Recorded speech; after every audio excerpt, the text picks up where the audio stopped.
नमस्कार दोस्तों, स्वागत है आपका एक बार फिर से हमारे चैनल में। आज हम लोग बात करने वाले हैं लीडरशिप के बारे में। लीडरशिप, उसकी क्वालिटीज़, उसके फीचर्स, उसकी इम्पोर्टेंस और उसके टाइप्स। तो चलिए देखते हैं।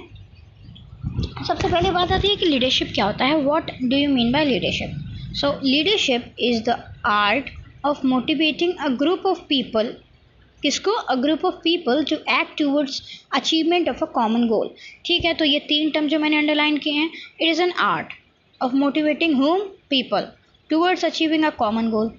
In a business setting, this can mean directing workers and colleagues with a strategy to meet company's need। ठीक है, लीडरशिप में एक जो लीडर होता है वो क्या करता है, सामने वाले को डायरेक्ट करता है। तो ये टर्म यहाँ पे इंपॉर्टेंट हो गया, डायरेक्ट करता है सामने अपने वर्कर्स को, कलीग को और सबॉर्डिनेट को, कि जो हमारी स्ट्रेटजी है जो हमने फॉर्म की है और जो कंपनी की रिक्वायरमेंट है, ऑब्जेक्टिव है, उसके हित में काम करें।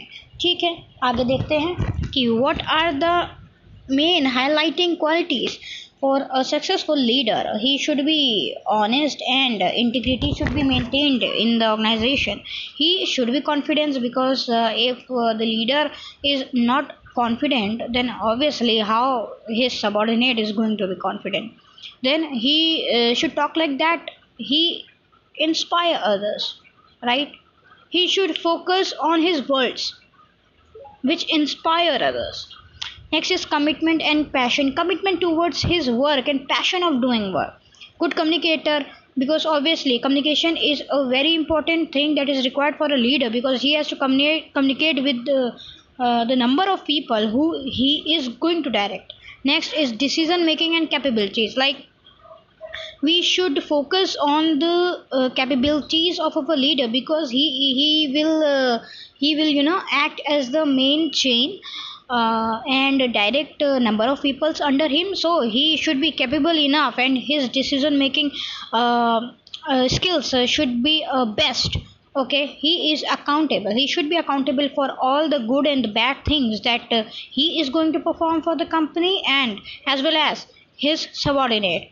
ठीक है, नेक्स्ट डेलीगेशन एंड एम्पावरमेंट। ठीक है, उसको डेलीगेशन ऑफ वर्क आना चाहिए। ठीक है, चलिए इसी के साथ क्वालिटीज़ खत्म होती है। नेक्स्ट पे हम लोग आते हैं फीचर्स क्या होने चाहिए। फिर टाइप्स आपको देखने हैं तो आप तुरंत लास्ट में जाके देखिए, तब तक हम फीचर्स देखते हैं। फीचर्स, उसका एक इन्फ्लुएंशियल बिहेवियर होना चाहिए। ठीक है, leadership is the ability of an individual to influence the behaviour of his employee. ठीक है, ऑर्गेनाइजेशन में जो एक पर्पस है, जो ऑर्गेनाइजेशन का पर्पस है, गोल है, उसको अचीव करे। नेक्स्ट है interpersonal process. It is a interpersonal process between the leader and the follower. ठीक है, टू वे प्रोसेस है, किसमें? लीडर में है और उसके सबॉर्डिनेट में है। ठीक है, और दोनों कैसे काम करने चाहिए? Effectively and efficiently towards the target of the organisation. Next, it attainment of the organisation goal. देखिए, जो भी कंपनी में आता है, his main aim is to what? is to fulfill the organization goal. Okay, his target should be the organization goal to achieve that. So the purpose of the leadership is to guide the people in an organization to work towards the attainment of the common organizational goal. Okay, so yeah, let's proceed with some other features. That is continuous process. It is a continuous and never ending process, because company has to work till infinite days,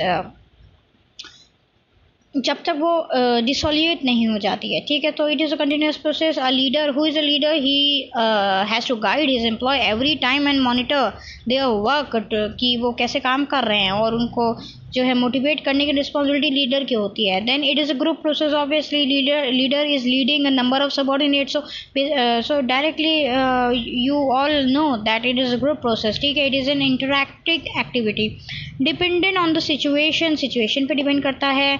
ठीक है, कि how the one is going to tackle the situation, how is going to tackle the present situation, the present environment, and which determines his style of leadership। ठीक है, अब देखिए leadership के अलग अलग स्टाइल्स क्या होते हैं। स्टाइल्स मीन्स टाइप्स क्या होते हैं। देखिए, leadership styles refers to leadership behaviour. ठीक है, आदमी जो है, इंसान जो है लीडर जो है, वो बिहेव कैसा करता है। Pattern which the leader reflects in his role as a leader is called his leadership. ठीक है, बिना वक्त वेस्ट करते हुए आइए आते हैं फैक्टर्स क्या होने चाहिए। लीडर फिलॉसफी, पर्सनैलिटी और एक्सपीरियंस होना चाहिए। और जो फैक्टर्स अफेक्ट करते हैं एक लीडरशिप को कि उसके फॉलोअर्स कैसे हैं, उसके आसपास का एटमॉस्फेयर कैसा है, और लीडर को कितना जो है अथॉरिटी दी जा रही है। देखिए ऑटोक्रेटिक क्या होता है? ऑटोक्रेटिक मतलब होता है बॉस स्टाइल, ठीक है, मेरी सुनो और अपनी बात करने की सबॉर्डिनेट्स को इजाज़त नहीं है। यहाँ पे इस इमेज में देख रहे हैं A is a leader, okay, he is a leader and he is only directing his commands to his subordinates. All these are whom? They are subordinates who has to follow the instructions given by the leader, that is A. And the arrow here indicates that A is only telling B, C and D to perform the activities, and he is also not demanding or wanting any kind of suggestions from them. He just want कि his orders must be fulfilled by them.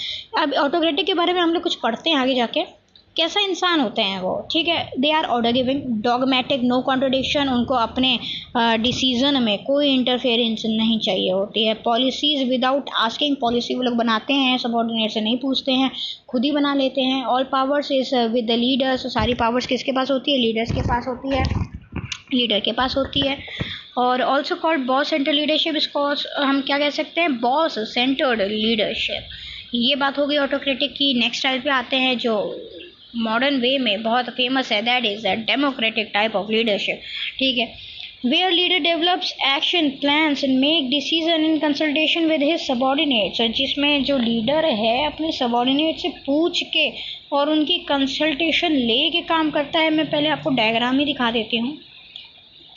जैसे यहाँ पे मैं कहूँ सी leader है, ठीक है, बाकी सब सबॉर्डिनेट है, तो सी सबको बताता है और सबसे टू वे कम्युनिकेशन है यहाँ पे, ठीक है, टू वे कम्युनिकेशन है, सबसे फीडबैक लेता है, सारे सबऑर्डिनेट्स आपस में भी इंटरैक्ट कर सकते हैं, ठीक है। This is a two way communication that a democratic leader do, he is doing a two way type of communication. तो अब आप ज़्यादा अच्छे से समझ पाएंगे ये कंटेंट इसका। दे एनकरेजेस अदर्स टू पार्टिसिपेट, ठीक है, और दूसरों के ओपिनियन, जो उनके सबऑर्डिनेट होते हैं उनके ओपिनियन की रिस्पेक्ट करते हैं, ठीक है, वो सपोर्टिव होते हैं अपने सबऑर्डिनेट्स की तरफ। Also this is also called group centred leadership. Democratic को और क्या कहते हैं हम? ग्रुप सेंटर्ड लीडरशिप, ठीक है। ग्रुप के साथ काम करेंगे तो ग्रुप सेंटर्ड लीडरशिप। डायग्राम तो आपको समझ आ ही गया होगा। नेक्स्ट पे आते हैं। Next is a laissez faire. अब लेजिज और फेयर दोनों का मतलब क्या होता है? Laissez faire, laissez means to let, ठीक है, to let someone perform his activity without the interference of the leader. Faire means to do, like someone is doing task and no one is interfering in. Okay, पहले मैं diagram दिखा दूँ। यहाँ पे कौन leader है? यहाँ पे ए लीडर है, यहाँ पे ए लीडर है। ए देखिए लेजोस्फीयर में मैं हिंदी में बताऊँ तो ए क्या करता है? बोलता है कि तुम लोग अपना काम करो, हम किसी को कोई इंटरफेयर नहीं करेंगे, ठीक है। तो यहाँ पे कम्युनिकेशन कैसा है? ये बी सी डी और बी सी डी ई जो है सबऑर्डिनेट्स हैं, टू वे कम्युनिकेशन है, सबऑर्डिनेट्स के बीच में है, ठीक है। बस किसी का लीडर से कम्युनिकेशन नहीं है, ठीक है। लीडर किसी से कम्युनिकेट नहीं करता है, वो अपने स्टाफ को फुल जो है फुल इंडिपेंडेंस देता है, ठीक है। क्या देता है? इंडिपेंडेंस देता है कि जिसको जैसे काम करना है तुम काम करो, हमें काम पूरा चाहिए, हम किसी से बकवास नहीं करने वाले हैं, ठीक है। अब यहाँ पे आपको यहाँ पे मीनिंग समझ में आएगी कि no interference in the activities of subordinate by the leader is done, high degree freedom to workers. High degree freedom है, देख रहे हैं लीडर बिल्कुल भी इंटरप्ट नहीं कर रहा है, that means he is giving a high degree type of freedom. Leader do not believe in the use of power unless necessary. Leader तब तक इंटरफेयर नहीं करता है जब तक उसको नेसेसरी ना लगे। हाँ, कुछ कुछ जैसे विंडो ड्रेसिंग होने लग जाए अगर, तो हाँ लीडर ऑब्वियसली इंटरफेयर करेगा। Worker assume responsibility to work and perform. इससे वर्कर को क्या लगता है कि हाँ हमें काम करना है, हमें परफॉर्म कर रहा है, उनको फ्रीडम भी है, तो वो लोग थोड़ा सा चिंतित भी नहीं रहते हैं। इसको हम क्या कहते हैं? सबऑर्डिनेट सेंटर लीडरशिप, क्योंकि लीडर इसमें इंटरफेयर ही करता है। So this is what we call subordinate centred leadership, ठीक है।